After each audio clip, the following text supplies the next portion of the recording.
बोलबम का नारा है, सारी समस्या का हल श्री शिवाय। परंतु हमको लगता है तुम्हारे एक लोटे जल का नहीं, तुमने 2 लोटे जल का पूरा फल पा लिया।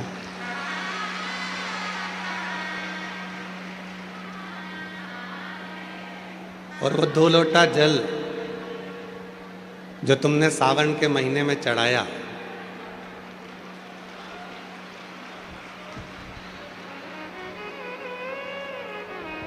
माननीय मंत्री जी के हृदय में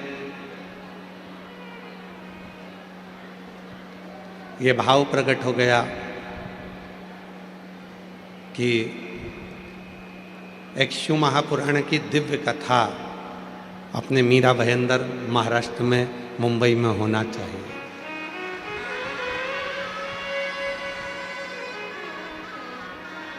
और ये कथा यहाँ पहुंची।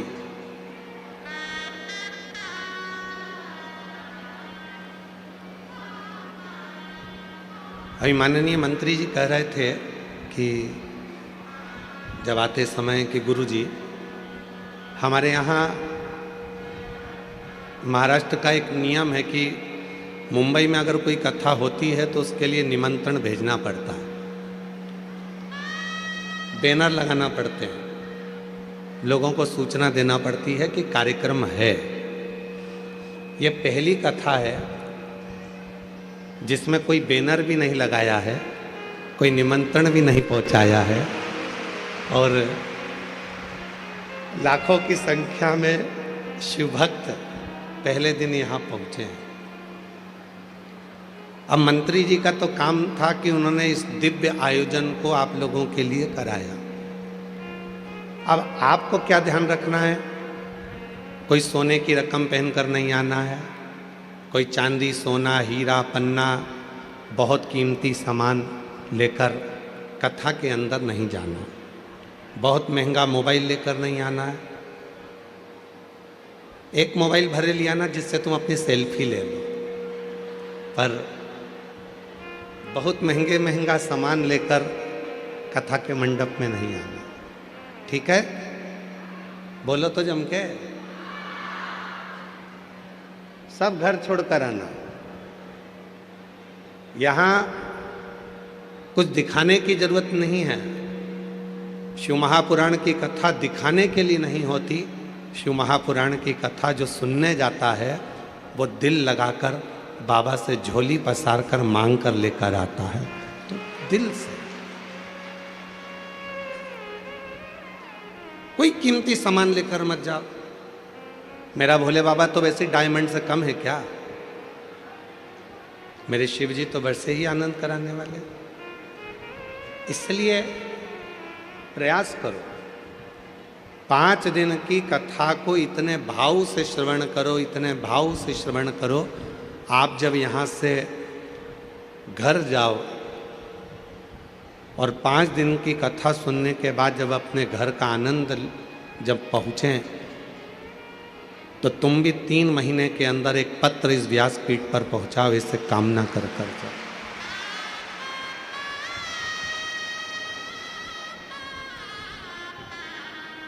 जिस शिव महापुराण की कथा को श्रवण कर रहे हो, ये कथा कोई साधारण नहीं है।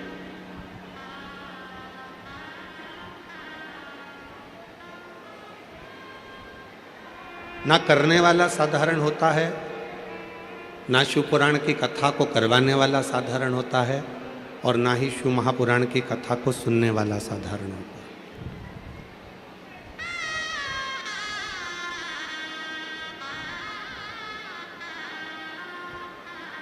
जिन्होंने इस पवित्र कथा को मीरा रोड, मीरा भयंदर में, महाराष्ट्र में, मुंबई में इस कथा को करवाया, श्री प्रताप इंद्र भाई बाबूराव सरनाइक जी, श्रीमती परीक्षा प्रताप सरनाइक जी, ये भी कोई साधारण नहीं है। शिव महापुराण की विद्येश्वर संहिता में लिखा है कि जो कथा का दिव्य भव्य आयोजन कराता है कथा का जो यजमान पद ग्रहण करता है वो स्वयं शंकर और पार्वती का रूप होता है, इसलिए ये भी साधारण नहीं है जो यजमान कथा।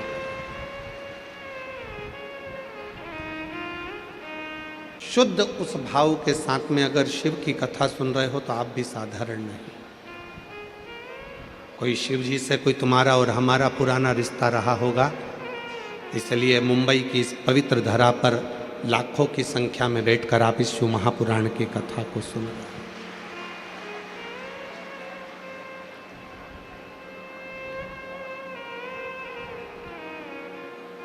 शिव भक्ति का एक संग,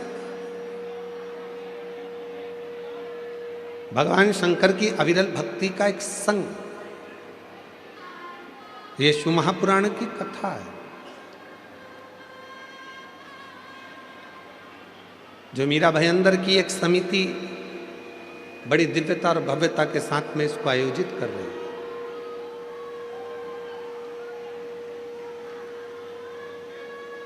और पूरी कथा की शुरुआत एक देवराज नाम के ब्राह्मण से होती है।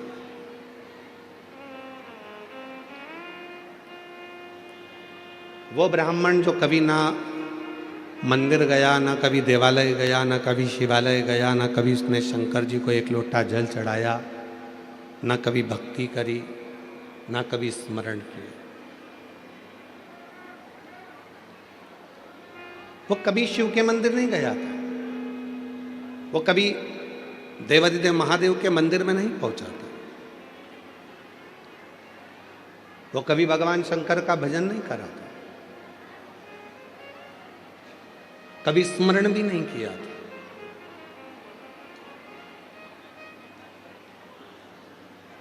फिर भी शिव ने कृपा कर कर शिव महापुराण के दिव्यता और भव्यता के साथ में उसको वर प्रदान कर दिया।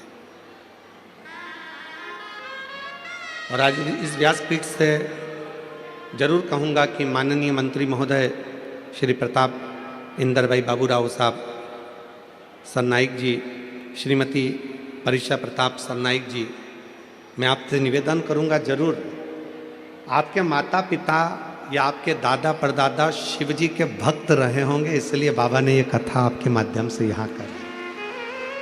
ये शिव की कृपा, ये शंकर की।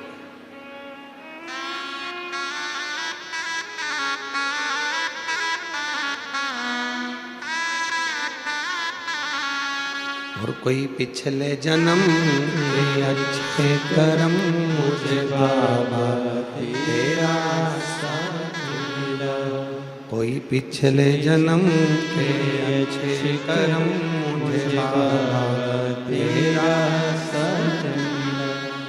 जहाँ सारी दुनिया झुकती है, जहाँ सारी दुनिया झुकती है, मुझे वो वाली दरबार मिला, दरबार मिला।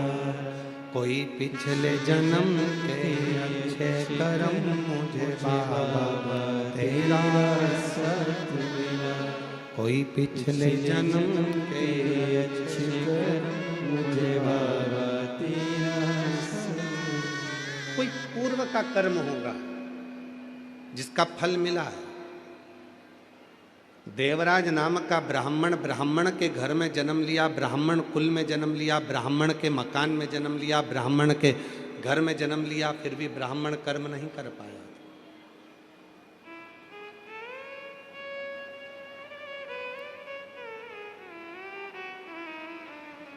दो प्रसन्नता होती है, एक मन की प्रसन्नता होती है और एक चेहरे की प्रसन्नता होती है।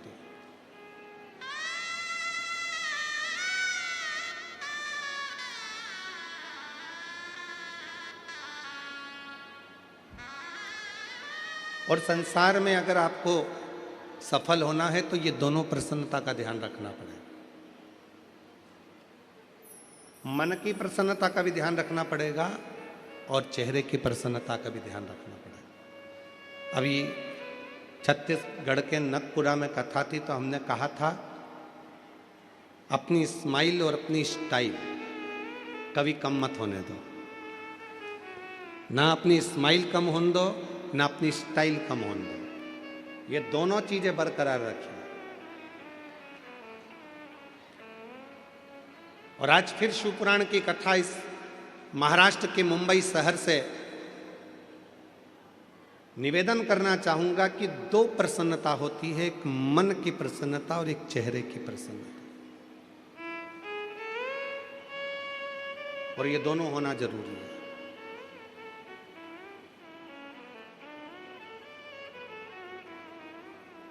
घर बहुत अच्छा है, परिवार बहुत अच्छा है, घर में रहने वाले बहुत अच्छे हैं, पर उसी घर में यदि कोई ना कोई मुंह फुला के रहता है, एकदम मुंह फुला लिया, भगोने जैसा मुंह कर लिया, ना किसी से बोलना, ना चालना, ना बात, ना चित, ईमानदारी से बोलो, फिर वो घर में अच्छा लगेगा क्या आपको? जम के तो बोलो नहीं।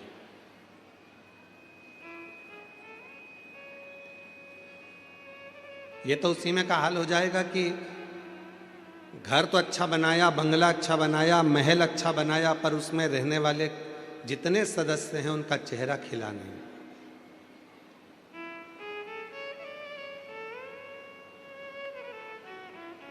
जैसे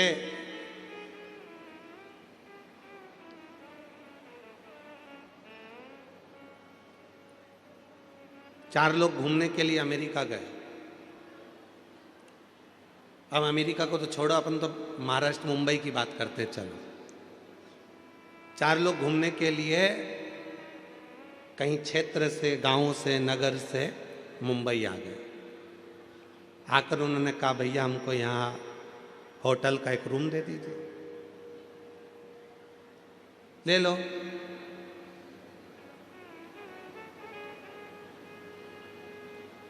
चाबी दे दो, चले जाओ। 100 मंजिल ऊपर एक कमरा है, वो कमरा तुमको दिया। दूसरे दोस्त ने कहा, चक्कर आ गए, 100 मंजिल ऊपर चढ़ेंगे कैसे? उसने कहा, लिफ्ट लगी है, बटन दबाना, 100 मंजिल ऊपर पहुंच जाओगे, बटन दबाना, नीचे आ जाओगे, आना जाना चलता रहे। उन्होंने कहा, ठीक है। चाबी ले ली, लिफ्ट चालू हो गई, आना जाना चालू कर लिया। 4 दिन मुंबई में घूमे फिरे। 5वें दिन जब घूमकर थक कर होटल में पहुंचे, बटन दबाई तो लाइट नहीं थी। आवाज नहीं है भैया राइट वाले पंडाल में।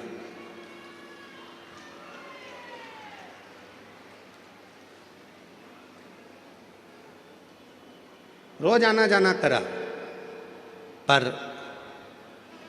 4 दिन बाद वापिस आए तो लिफ्ट चालू नहीं थी, लाइट नहीं थी। खूब बटन दबाई पर वो लिफ्ट नहीं आई। मैनेजर से पूछा, क्यों भैया, हमको 100 मंजिल ऊपर जाना है, कैसे जाएं? तो कहा, जनरेटर खराब हो गया है, लाइट है नहीं। या तो एक काम करो कि सीढ़ियों से चढ़ते चढ़ते 100 मंजिल ऊपर पहुंच जाओ। सीढ़ियों से चढ़ते हुए 100 मंजिल। चारों ने विचार करा, हमारे बस की बात नहीं, हम तो नीचे सो जाएंगे दरी बिछा कर। उन्होंने कहा, ठीक है, 10,000 रुपये किराया लगेगा। उन्होंने कहा, फिर तो हम ऊपर ही चले जाएंगे। चारों व्यक्ति ने विचार करा, अपनी अपनी बात निकालो, दुख भरी कथा कहो, अभी पहुंच जाएंगे। पहले व्यक्ति ने अपनी दुख भरी कथा कही, 20 मंजिल ऊपर पहुंच गए। दूसरे ने अपनी कथा कही, 40 मंजिल ऊपर पहुंच गए। तीसरे ने अपनी दुख भरी कथा कही, 80 मंजिल ऊपर पहुंच गए। अब चौथे व्यक्ति से कहा कि तू अपनी दुख भरी कथा कहा। सुना, उसने कहा, मैं अपनी दुख भरी कथा कहूँगा तो तुम सब रो पड़ोगे, इसलिए नहीं कहूँ तो अच्छा है। चलते चलते 90 मंजिल ऊपर पहुंच गए। फिर 95 मंजिल ऊपर पहुंच गए। उस चौथे व्यक्ति से कहा, तू अपनी दुख भरी कथा कहे। उसने कहा, मेरी दुख भरी कथा केवल इतनी है कि कमरे की चाबी नीचे रह गई है।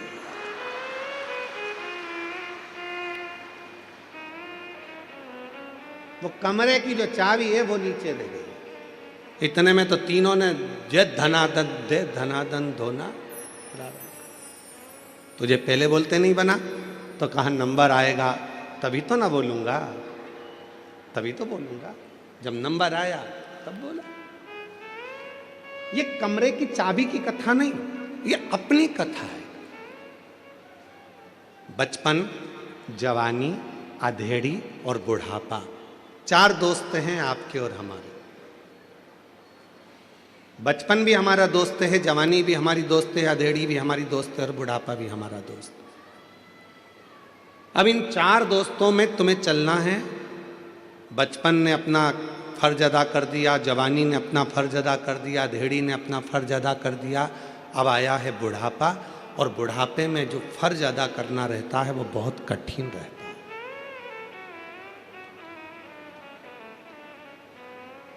4 बेटे हैं, 3 बेटे हैं, 2 बेटे हैं, 1 बेटा है, सबको साथ, सब।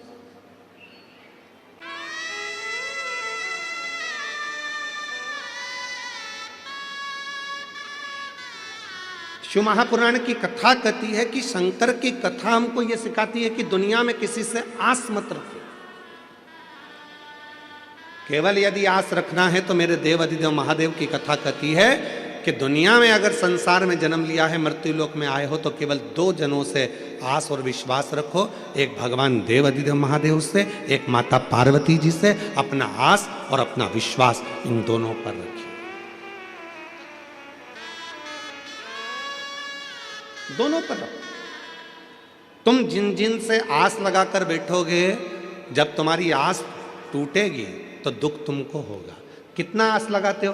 पहले मन में होता है कि भगवान ऐसी कृपा कर देना, बस बेटा बड़ा हो गया है, भगवान ऐसी कृपा कर देना कि मेरे बेटे की शादी हो जाएगी, और बेटे की शादी होगी, बहू आएगी तो मेरी सेवा करेगी। कितनी आस लगाई, बहू आएगी सेवा करेगी, बहू आएगी गरम भोजन देगी, बहू आएगी गरम रोटी देगी, बहू आएगी गरम गरम टिक्कड़ बना के खिलाएगी, बहू आएगी तो बड़ा पाव खिलाएगी। अब मालूम पड़े बहू आई तो भाव नहीं दे रही, तो पाव क्या खाक खिलाएगी?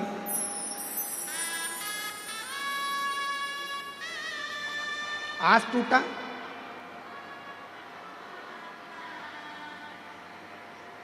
चोंगे की आवाज गड़बड़ हो रही है। आस टूटी, और आस टूटी तो दुख तुमको होगा। आस टूटी,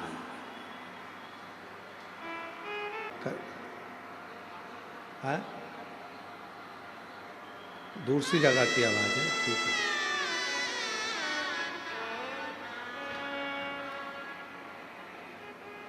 फिर आस लगाई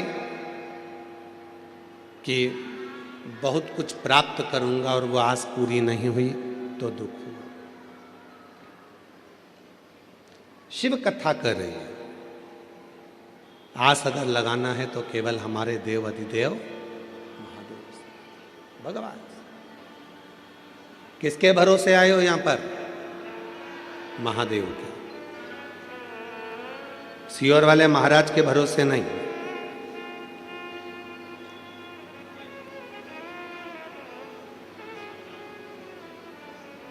किसके भरोसे?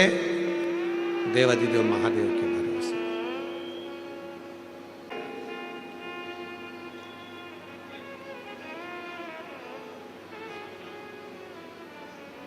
किसके भरोसे?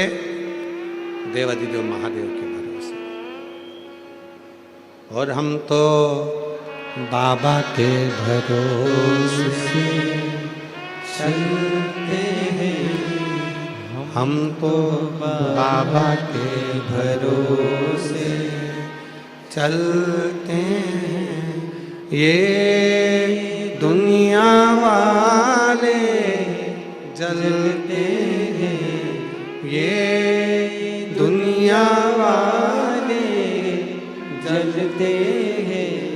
डमरू वाले के भरोसे चलते हैं, काशी वाले के भरोसे चलते हैं, सीहोर वाले के भरोसे चलते हैं, सीहोर वाले के भरोसे चलते हैं हम तो बाबा के भरोसे चलते हैं, काशी वाले के भरोसे चलते हैं। किसी दूसरे के भरोसे नहीं, किसी दूसरे के आश्रित होकर नहीं, अपने शिव के आश्रित होकर चलो।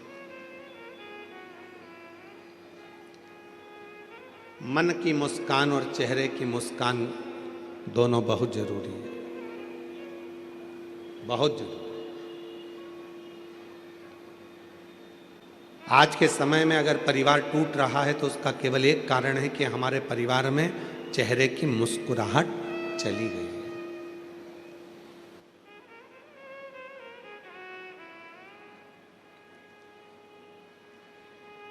अच्छा, एक बात पूछें, सब उत्तर दोगे?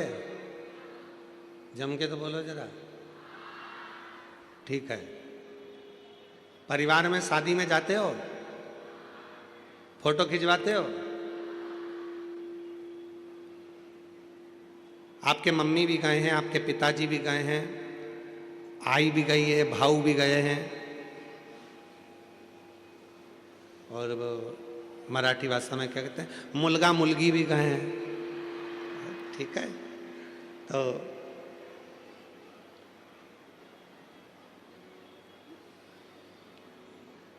गुजराती भाषा में कहते हैं डिकरा डिकरी भी गए। ठीक है। तो सब गए, बहुएं भी गई है, बच्चे भी गए हैं, पिता माता पत्नी पति सब गए, पोता पोती सब गए। अब परिवार वालों ने कहा नहीं नहीं साहब, जीजी स्टेज पे आओ, फोटो खिंचवाओ। जीजी ने कहा ठीक है, जीजा जी को बुलाओ। जीजा जी आए तो उन्होंने कहा मेरे दोनों तीनों लड़का है उनको बुलाओ। लड़के आए तो उन्होंने कहा मेरी पत्नियों को बुलाओ। पत्नी आई तो क्या हमारे बच्चों को बुलाओ। पूरा परिवार जब एक साथ शादी के स्टेज पर फोटो खिंचवाता है, इतना सुंदर फोटो आता है, तो तुम उसको घर की दीवार पे लगाते हो कि हमारा इतना अच्छा फोटो आया था शादी में, पूरा परिवार, मेरी लड़कियां, मेरे दामाद, मेरे बेटे, मेरी बहुएं, मेरे पोते, मेरी पोती, मेरे नाती, मेरे पंती, सब उस फोटो में दिख रहे हैं। जब एक फोटो परिवार के साथ एकत्रित होकर अच्छा आ गया तो तुमने उसको घर के हॉल में लगा दिया। जरा विचार करिए कि महीने में 15 दिन में जब पूरा परिवार एक जगह बैठकर भोजन करेगा तो तुम्हारी जिंदगी कितनी सार्थक हो सकती है, कितनी सार्थक हो सकती है। हम जानते हैं कि मुंबई में ये सब चीजें संभव नहीं है। बड़े बड़े शहरों की रीति बड़ी विचित्र है। हम दो, जम के बोलो, हम दो हमारे दो, और घर में एक्स्ट्रा आ जाए तो बाहर फेंक दो। बड़े बड़े शहरों की रीति बड़ी, पर आपसे निवेदन है, मान लो मुंबई में हम ये नहीं कर सकते, अपने बड़े बड़े शहरों में फ्लैटों में नहीं कर सकते कि इतना बड़ा परिवार हम अपने फ्लैट में जोड़ लें। छोटा सा तो अपना घर है, उसमें इतने सारे लोगों को कैसे रखें। तो निवेदन है, जब गांव जाया करो, अपने गांव में जाते हो, अपने शहर में से जब अपने परिवार में जाते हो तो प्रयास करा करो जितने दिन अपने परिवार के साथ में रहो उतने दिन बड़े प्रसन्नता के साथ, स्माइल के साथ, स्नेह के साथ, सबके साथ बैठकर भोजन करा करो। कम से कम आपस का प्रेम बढ़ेगा तो वो जिंदगी में सार्थकता उत्पन्न करेगा। प्रेम बढ़ा। आज के समय में धन की कमी नहीं है, आज के समय में व्यापार की कमी नहीं है, आज के समय में काम की कमी नहीं है, आज के समय में कोई प्रॉपर्टी की कमी नहीं है। आज के समय में सबके पास धन है, वैभव है, प्रतिष्ठा है, मकान है, बंगला है, फ्लैट है, जमीन है, जायदाद, सबके पास। और नहीं है तो लोन वाले तुम्हारे पीछे पीछे घूमकर हाथ जोड़कर कहते हैं लोन ले लो।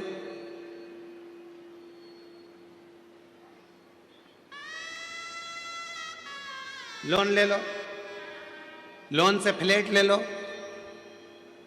नहीं, ले लो मना नहीं है, परंतु लोन जमा करते करते वो फ्लैट के चक्कर में एक दिन लेट गए तो क्या मतलब का फ्लैट लेना जरूर ले आओ। कब ले आओ? जब कर्जा कर कर नहीं, जिस दिन मेरा भोले बाबा अपना भंडार तुम्हारे ऊपर लुटा दे, उस दिन तुम्हें जो खरीदना है खरीदो, पर कर्जा कर कर नहीं।